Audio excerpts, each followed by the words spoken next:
John, we don't typically talk politics, I think, in the many interviews we've done through the years, but today seems a bit different.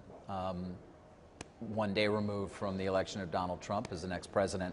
I'd love to get your sense as to what your expectations are, both broadly in terms of economics, but more specifically to some of the businesses that you know so well.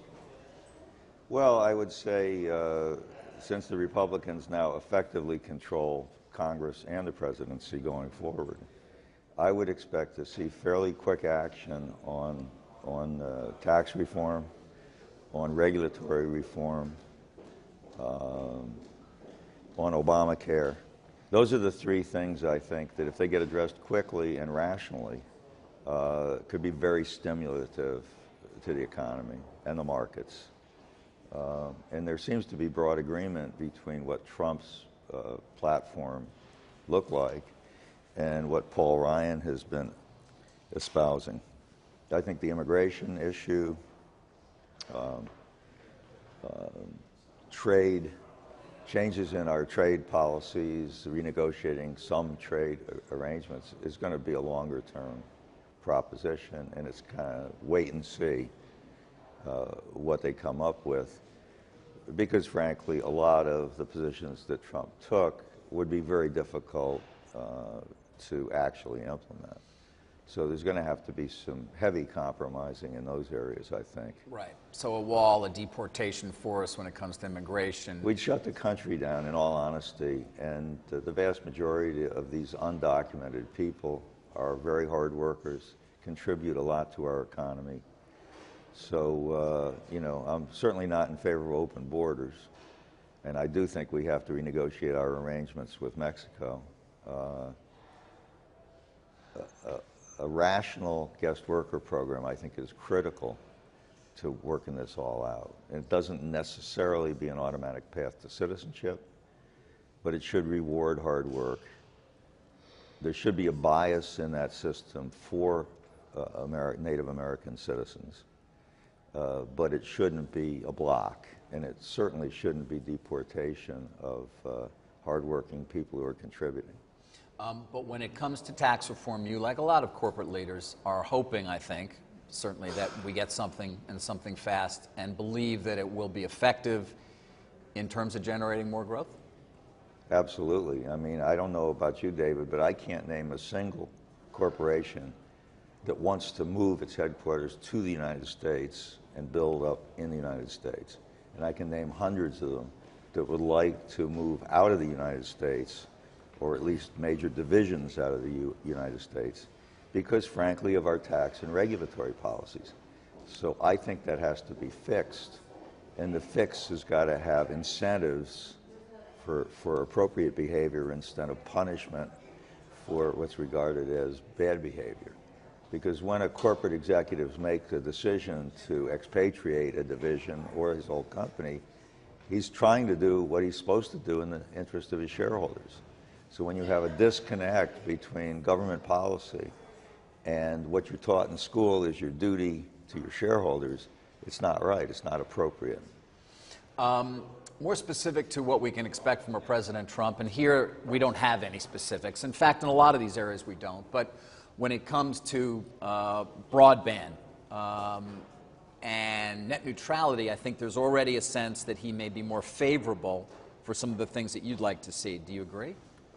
Well, I believe broadly a deregulatory point of view with less decisions being made out of Washington and quicker decisions being made, because regulatory lag, the fact that it takes a year and a half to get an answer out of the government on a regulatory basis, ties up a massive amount of resources, creates a lot of expense and uncertainty. So if we had a more effective, quick, and that goes, we're running into this, I'm running into this personally as well as corporately, the bureaucracy, both right. at the federal but also the state and local level, that puts lags into decision making is a big drag on this economy. Yeah, I mean, now you sound like Brian Roberts saying, "Why couldn't you have told me in 3 months you were going to turn down Time Warner Cable instead of a year and a half?" Absolutely. There should be sunset provisions in almost every regulation at every level. There should be mandatory response timetables where regulation is important and necessary. And I think communities as well as states need to look really hard at making their regulatory role more efficient. A lot of regulations are absolutely necessary and prudent, but they need to be effectuated in a more efficient way, I think. And we can speed up the whole thing. If you want to get construction really rolling, you got to give faster responses. And I think the one thing Trump made a statement, and I have no idea whether it's right or not, but he said 25% on average of the cost of a structure in this country is regulatory. Well, that may be one thing he does have some experience in. Specific to your world and a deal that we all know about, Time Warner and AT&T, on the regulatory front, he came out and said he would oppose, or would have his regulators oppose the deal were he president. Do you have any sense as to whether he'll follow through with that? He also added that he would look at breaking up Comcast, which of course includes NBC Universal. Really, I don't know what's in President-elect Trump's mind. I can't read his mind. I think, generally speaking, vertical integrations have met the test of not being anti-competitive. Right. Now, if there is some concept of big is bad, that's a new concept, and it may be politically, but I don't know how you define it. Well, I would have said that with appropriate restrictions, that deal would be approved, because I think it's vertical. I don't see that it eliminates any competition, and as long as they behave themselves and don't start using their scale anti-competitively, I would have thought that was a deal that would get done. And I think you're not alone in that. Certainly when people look at antitrust law, to your point, vertical integration, it should not face a challenge. But politics seems to get in the way of these things. I think under a Clinton administration, that was going to be an expectation. But it seems it may be also under a Trump administration, at least as it goes to that specific transaction. Right. I mean, it's difficult. I mean, my strategy over all these years, and I've done many, many deals, has been if you think it could be permitted, you try it. And right. You see how the government reacts. So what's your expectation on Time Warner being acquired by AT&T? Do you think it will go through? If I had, just to get... I think there will be some, under normal circumstances, barring presidential involvement, I would think it would be approved. I would think that whoever the new FCC lead is would look at it in the public interest and just make sure that it doesn't constrain speech. In other words, that it doesn't limit access to the public of other speakers, since CNN will obviously be distributed. Will NBC or CNBC be equally distributed, right. Or will the dominance in distribution lead to some kind of a bias? So it's all going to be about fairness in access to the public, I think, from an FCC point of view. Yeah. Obviously, from a Justice Department point of view, they got to run the traps on the normal antitrust issues. Right.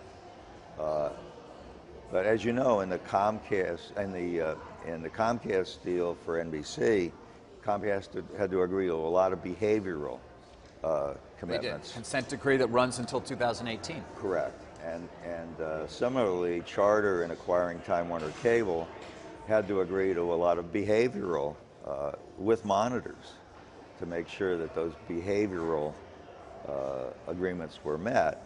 And a lot of those were involved essentially openness of the network, non-choking, if you want to call it that, non-limitation of access. So,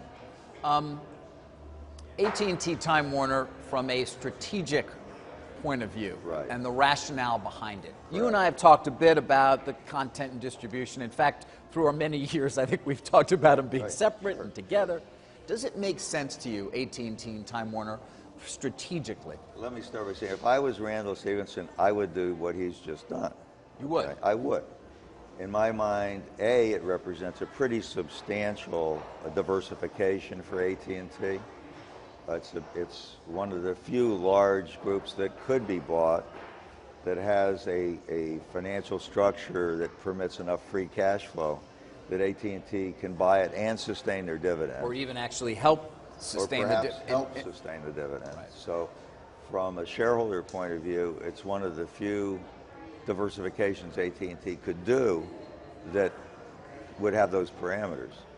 Number two is there is definitely synergy between owning the content and having the largest distributor. The way I look at it, it's not so much that it will drive AT&T connectivity services disproportionately. I think the bigger opportunity is to make the content businesses more profitable and more certain. Because if in an age of cord cutting, in an unbundled world, in a world that's trying to unbundle, if you have the largest distributor defending the bundle and defending the components that it owns of the bundle, everybody in distribution is likely to follow suit and not. So if HBO gets streamed by AT&T, they're not going to do it exclusively, and they're not going to be allowed to do it exclusively. No. But everybody will then be wanting to stream HBO, and the transfer prices, which the largest distributor has with its own subsidiary, will be the minimum prices, okay, So you that think HBO will receive Right. for the services. So it essentially underwrites the value of what they're acquiring, the combination. Yeah. And so instead of people saying, where's that iceberg out there ahead, they can look at it and say, boy, that thing has a long life expectancy, therefore I can comfortably put a high multiple on those assets. So I think that's what really happens. So CNN is evergreen. Nobody's ever going to consider not carrying CNN.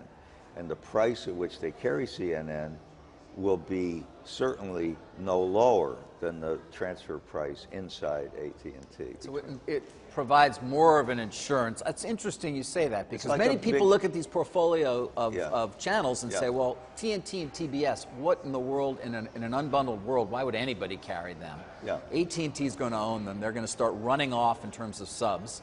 Not to mention, of course, on the other side, Well- DirecTV, where you're going to start to see Well, are sub they erosion. going to run off in Well, subs? you're saying no. What I'm saying is the evolution of this distribution business, in my opinion, Yeah. is that you go from one big bundle to a whole bunch of smaller bundles. And I'll guarantee you in the smaller bundles, all of those Time Warner services will be in the smaller bundles, whether delivered streaming or a la carte or random access, whatever the evolving scheme is.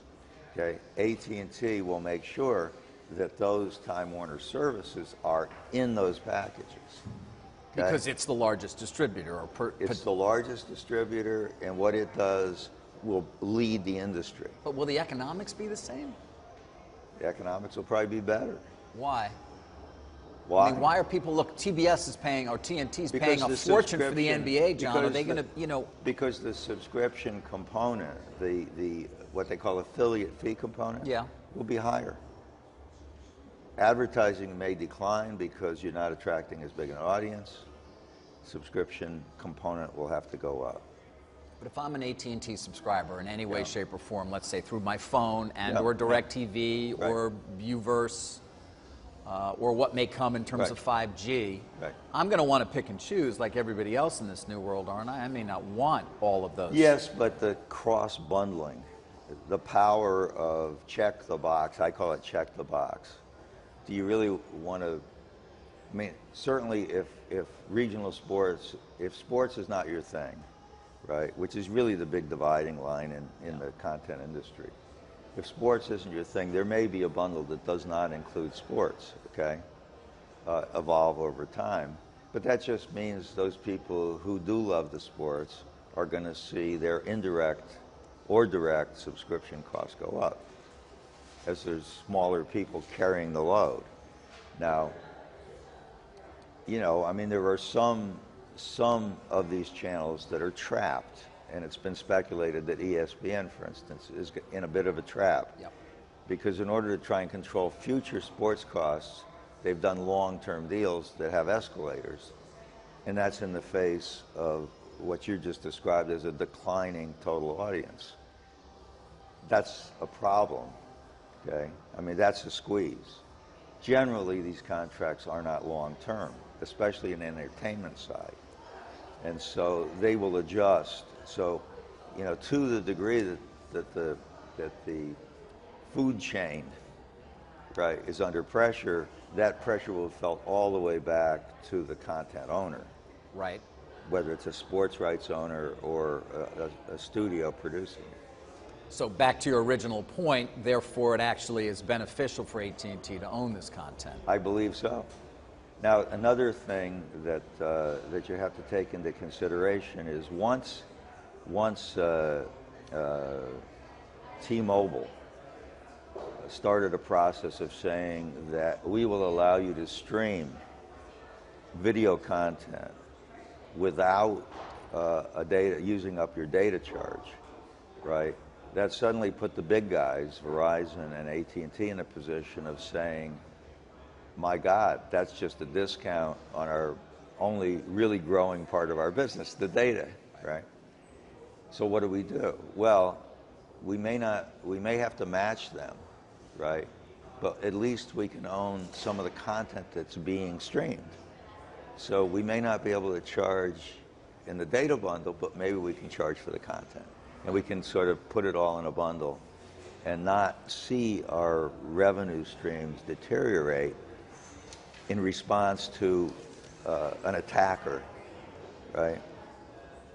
I mean, that's, in my mind, that's right. One of those intangibles. Although T-Mobile will still have access to that same content, it's not going to be exclusive. So if they will, but people will be paying less for it because they're not going to be paying the data charge. But they're not making any money on that content.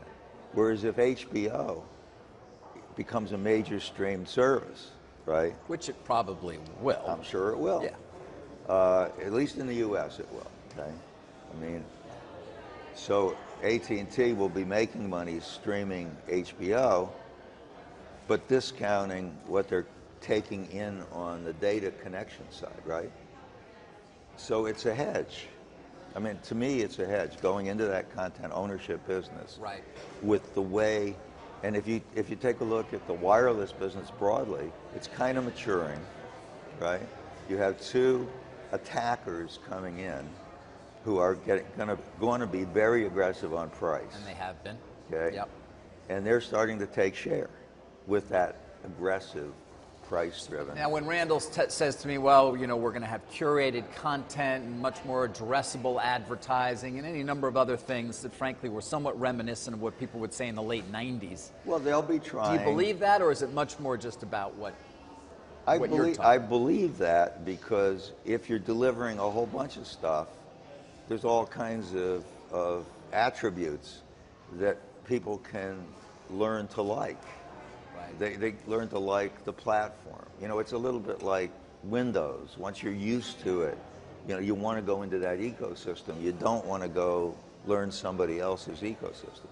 Very powerful for Apple these days to try and bring things into their ecosystem. I know. Well, there'd been some thought that perhaps Apple would be interested in Time Warner. I think that's certainly. I can't believe they didn't look at it, and I can't believe that Bukis didn't understand that if you're going to sell your company, it's good to sell it when there are multiple people who might be interested, right? And who have the capability. Which makes it a good decision, not having sold it 2.5 years ago to Fox. Right, when there was one bidder. Right.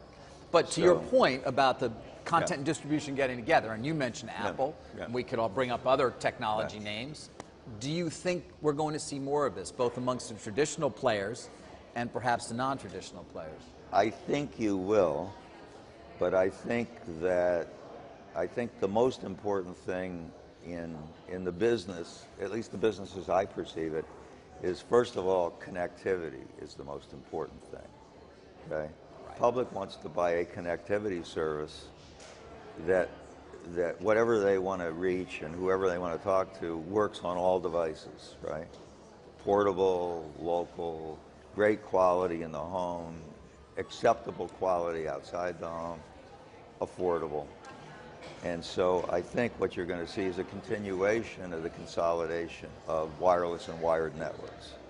Okay. You do, which means Comcast has to buy T-Mobile, or Charter has to buy a wireless company? I don't know who buys who, or who starts what, but I know from my experience in Europe and in Latin America that there's big synergies in combining the two networks. You do. Wired because I mean, we have these MVNOs. Charter has one. Comcast, my parent company, has one, both with Verizon. Are they enough, or are owner economics much more important? Those are a good start. Okay, I know what our guys have done in countries where we recognized this some years ago is we've done these MVNO deals. We've built up meaningful market share, but at some point, you know, the network that's supplying that to you is unhappy with you becoming a full competitor on their capital assets. And you start to get squeezed. You also don't have the ability to innovate services because you're essentially a reseller of their service. So at some point, you say, this is an important part of my business.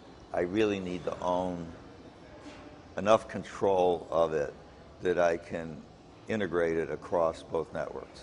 So it's seamless, right? Well, the guy who you're reselling ultimately doesn't like that. So my view is it's fine for Charter and Comcast to go down the MVNO road for a while, particularly in the B2B world, because they have a great relationship with Verizon, which is the best technical network. So you can start that way. But my belief is they will have to have a much deeper relationship with Verizon in the long run to make that work. Not necessarily be owned by or owned, right, but a much deeper sharing. For instance, Verizon really would love to deploy 5G. Yeah. Right? Almost impossible for anybody to deploy 5G without having a dense terrestrial fiber network for backhaul, interconnect. So the advent of 5G certainly makes this even more real. A closer relationship. Right. If not common ownership, a much closer relationship will be necessary to deploy these new technologies. Now, as you know, in Europe, we're already, the entire nation of Holland is going to be a joint venture between Vodafone and Liberty Global. The synergies and the pro formas are huge. So there's a very strong economic motive just in terms of efficiencies. But then there's also an enormous benefit in terms of churn reduction, in terms of customer friendliness, and so on. So I think it's going to go that way. Okay. So that's an important ingredient to keep in mind. Now AT&T has put together, sort of a hybrid. They've got DirecTV. Right. So they have a way to deliver video. They do. They have a terrestrial network in about, 40% of the country that needs to be upgraded to be fully competitive, but is already delivering at least DSL level, VDSL level services. Yeah. So they have a way to deliver that. They have ubiquitous cellular availability, and now they have a package of content. So the thing you have to say is, that may take a year to get it done, but once it's done, you're going to see competitive response. They're not going to be the only guy They've got all those things that can deliver that. But you and we've been doing interviews now for, I don't even know, 18 years, could be as much as 20 years. We've seen sort of this movie before, I feel like. Yeah. We kind of, these cycles we go through where it seems like everybody should have everything, and then suddenly all the investors say, no, you're much better off having them be valued separately. That's cuts both ways. I think the purchase of NBC Universal by Comcast, not only was it brilliantly executed and the timing was great, Right. but I think it's been very, very valuable to that company. Beyond just buying it right, and As opposed to just having two businesses under one equity ownership. There has been a lot of synergy between those two companies, not the least of which is what I talked about. There's no downside, okay? Is anybody in America, any cable operator, any satellite distributor, not going to carry the NBC services? well, I'll tell you one thing that's not being carried is DirecTV Now. Right. This new bundle from AT&T, $35. The skinny bundle. The skinny, 100 channels though, John. That's Yeah. not skinny. But Yeah. I don't think it includes Well, some of the broadcast networks. No broadcast networks. But it's 100 channels. Isn't that something Right. that would seem to motivate people to start to say, I don't need cable anymore. Well, I'm going. they're not going to say I don't need cable. They're going to say I don't need the video, package of course, from cable. of course, right? and that's what I mean. Right. So they'll still need the connectivity. Yes. And you know, clearly, video is still an important revenue component of a cable business. So it will shift over time to, in my own opinion, is cable will and should start selling mini bundles themselves. You think so? Absolutely. Right. Why? But can they do that in terms of their contractual provisions they have with the content providers? With some of them. For instance, I'm an investor in Lionsgate Stars, right? Is there any reason why Stars shouldn't be offered by a cable company as a check the box when you sign up for broadband, right? Same with HBO. Same with, certainly all the premium services are not bound. So why would a cable operator make the consumer buy a $60 video package in order to get a $15 HBO service, right? That will come apart. And, you know, it's already coming apart with Netflix. In Europe, we offer Netflix as a cable operator to anybody who subscribes to our broadband. So it's on there. And we get a split. But in a world where I can now buy 100 channels for $35, Right. and I can have my Netflix subscription, Right. and I stream my HBO. Right. I mean, I'm getting up to a price point, but still probably not bad. Yeah. Let's say I don't want ESPN. Right. Well, actually, ESPN is a part of DirecTV. Right, yeah. Video subs are going to come down.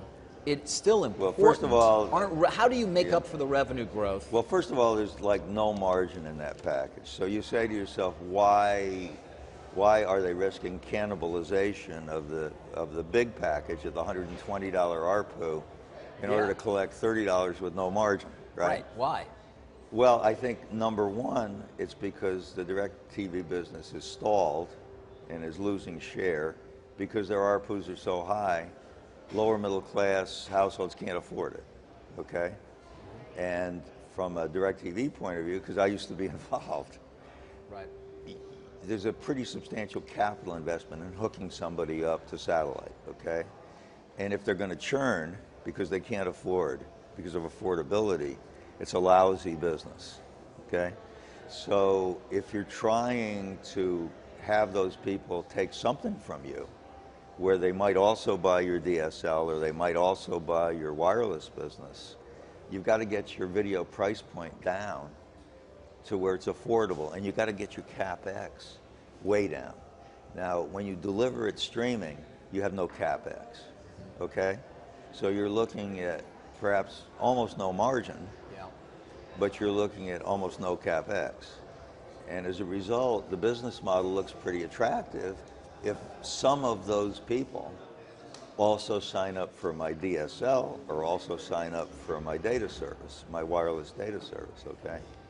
So, you know, it's a marketing effort to be able to reach a segment of the population that DirecTV has stalled out trying to reach. I know that when I knew the numbers, 2/3 of the people who were calling in for DirecTV didn't meet the credit requirements for the investment. Okay. Which would indicate, right? So this is an effort, I think, to reach that underserved population that believes that DirecTV is high quality television, but they just can't get to the price point. Mm-hmm. But so it's an unbundling, in effect, of DirecTV. Do you think AT&T, nothing will be exclusive, but do you think they will be able to offer different packages or different services only exclusive to them of all these things we're talking about? Well, I don't believe that they will be permitted to do anything exclusive. In terms of content being provided only to their customers. Correct. But I do wonder whether they'll be able to offer... Their packaging could be unique. Yeah. Absolutely, their packaging can be unique right now because they're the only guys that have the content and the wireless and the terrestrial. Right. So in that subset of customers, right, they can definitely create absolutely unique, and they are de facto exclusive packages. You and I had talked about this subject for the last few years, which basically comes down to how quickly is the bundle dissolving. Now, you've told me, you know, in our past interviews, slowly. Yeah, slowly. Is it still slowly, or is the pace picking up? Still slowly. Still a couple % a year. I mean, Charter's not seeing any video sub erosion right now. Comcast isn't, but it's coming. Dish is. And it's coming from other places. Yeah, but keep in mind what's really happening is the value, the price. If you look at Charter, their retail price is not going up much, but that's a composite of high-speed connectivity where the speeds are going up, where the features are going up, and the video contribution is coming down. In other words, the video is slowly being squeezed out economically.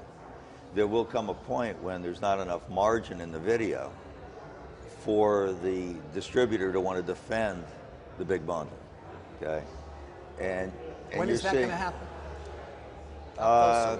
You know, I think in some markets where regional sports costs are ridiculous, it's already happening.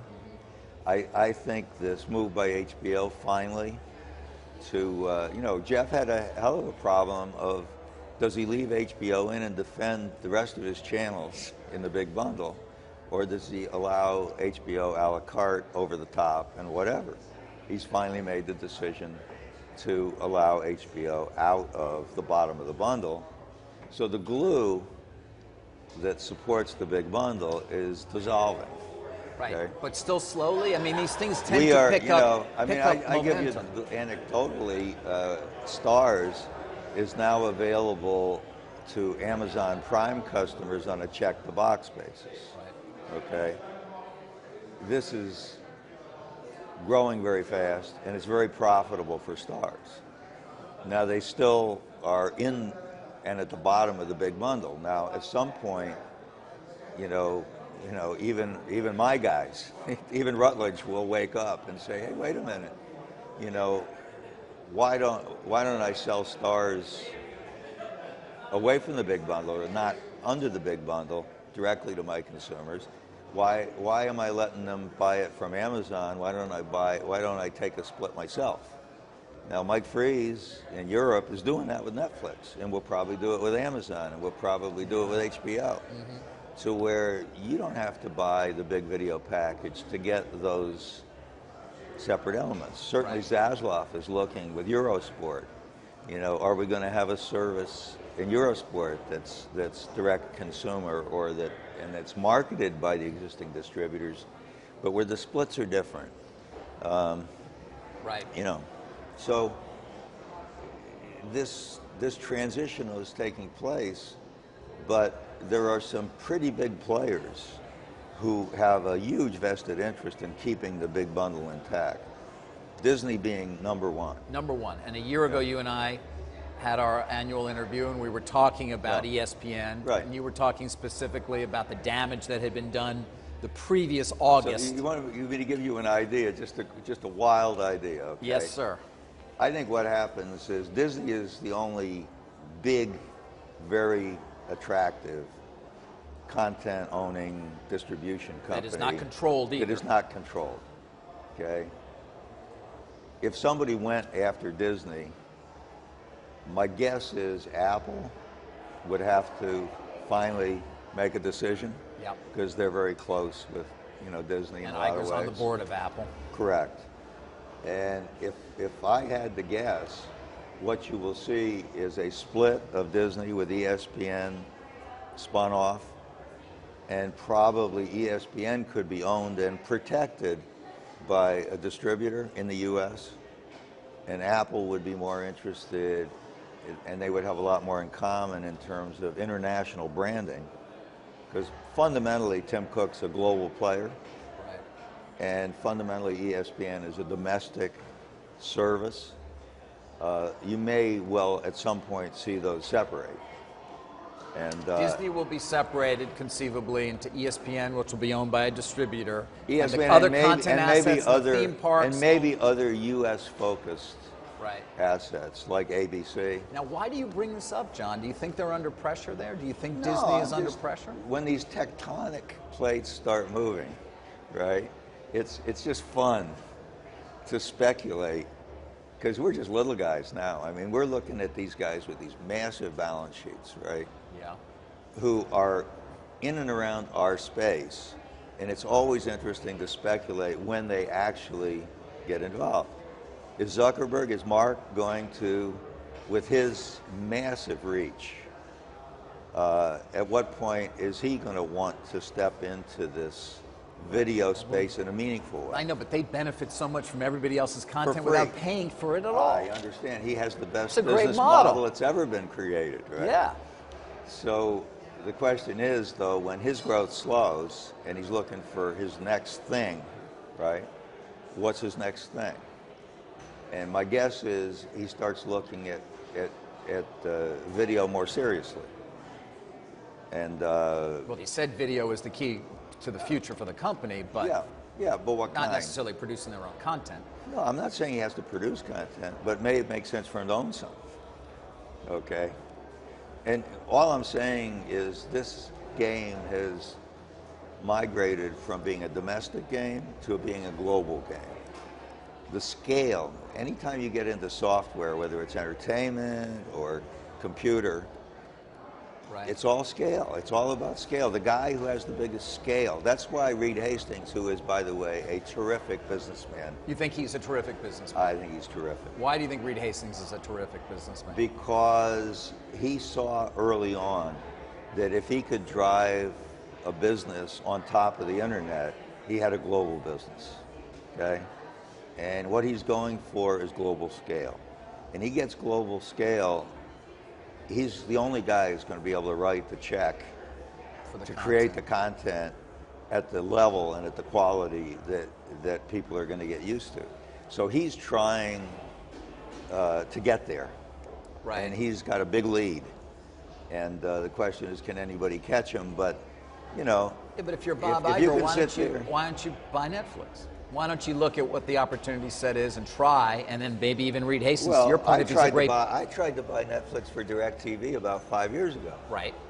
And He wouldn't sell. he wouldn't sell.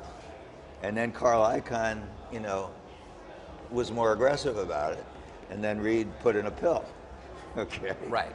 No, So- Reed will only sell when, When the time is right. right.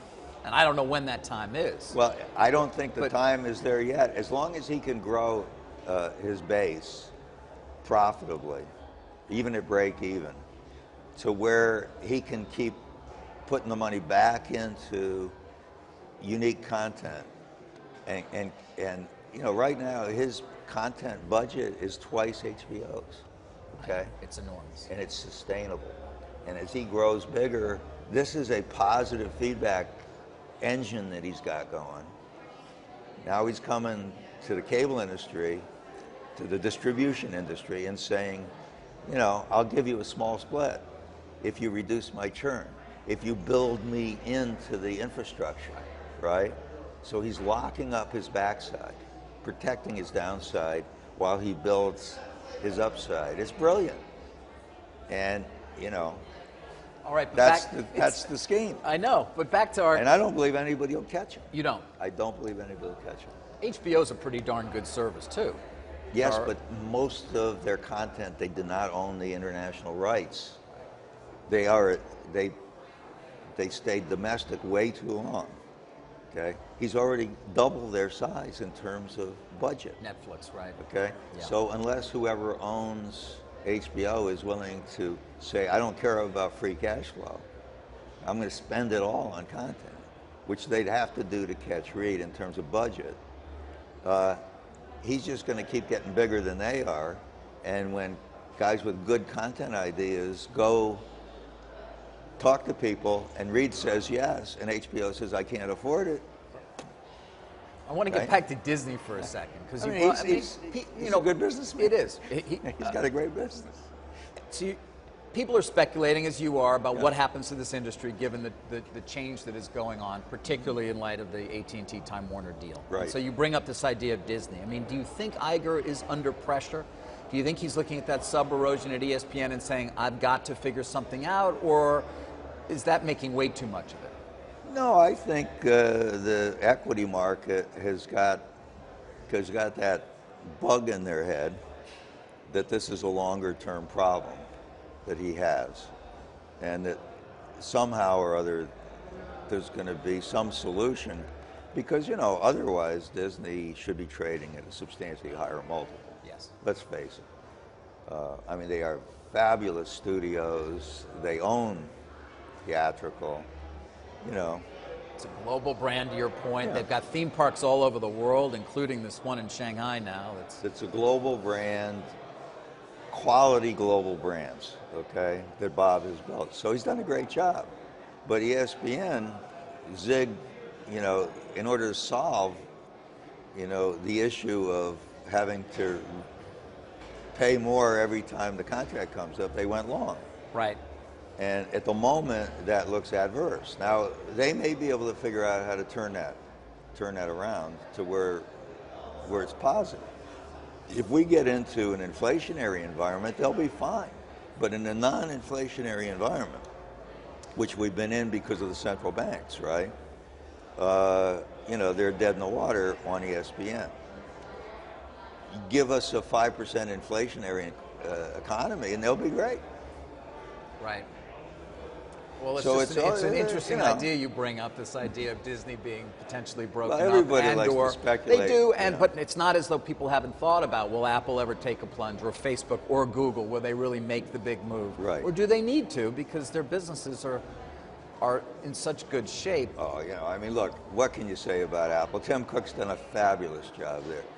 But, it's what have you done for me lately? Right. Right? Right. So when you look at your own business in the brief time we have left, Yeah. how do you feel about it in terms of what have you done for me lately? Liberty Global, for example. Yeah.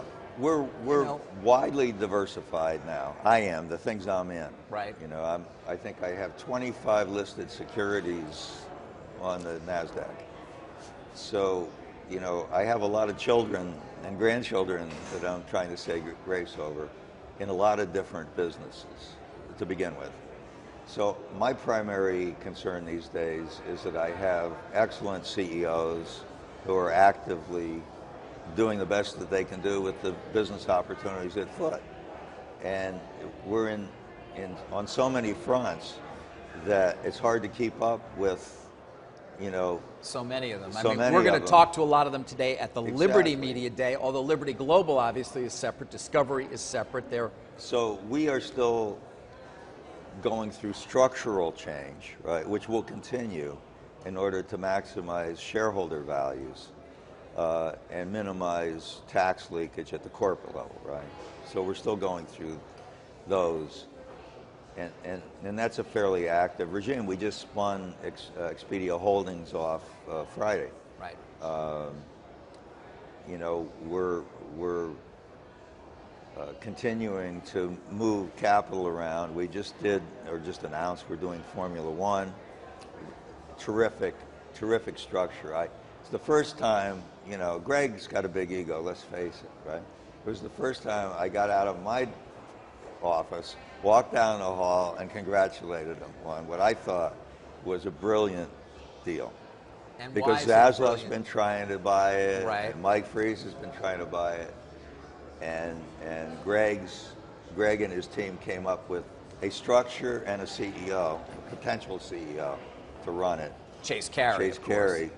And I just said, eureka. And even the tax structure is brilliant. So the whole thing is just terrific. So you actually had competition amongst your children, so to speak, for an asset. Happens all the time. Does it? All the time. Where you had Freeze I at have Liberty to step Global out of looking the at it, middle. and Zaslav at Discovery, and Faye, and you step away, and whoever comes up with the best deal. Yeah, no, they Or, come. I mean, obviously, Formula One had to make that decision. No, I'm not giving up my ability to say I'll support it or I won't. But I say, you know, if you guys can work together, that's the best. If you can't work together, fine. You got to compete. That's just life. And sometimes, you know, they ask me to be Solomon, and I say I can't be Solomon. You know, I'm fully conflicted. You guys got to work it out. So, for instance, an affiliation renewal between Zaslav and Freeze, they always try and get me in the middle of it, and all I tell them is be fair with each other. Right. You know, that's all I can say. I mean, Lionsgate and Stars, I'm on both sides. I know you are. So I have to say, guys, I'm going to recuse myself from your negotiations. But I think the combination done right can create value. So, you know. John, we're getting the hook. Good. We're getting the hook. Good. So we got to end it there. But thank you, as always, for taking some time. Hey there, thanks for checking out CNBC on YouTube. Be sure to subscribe to stay up to date on all of the day's biggest stories. You can also click on any of the videos around me to watch the latest from CNBC. Thanks for watching.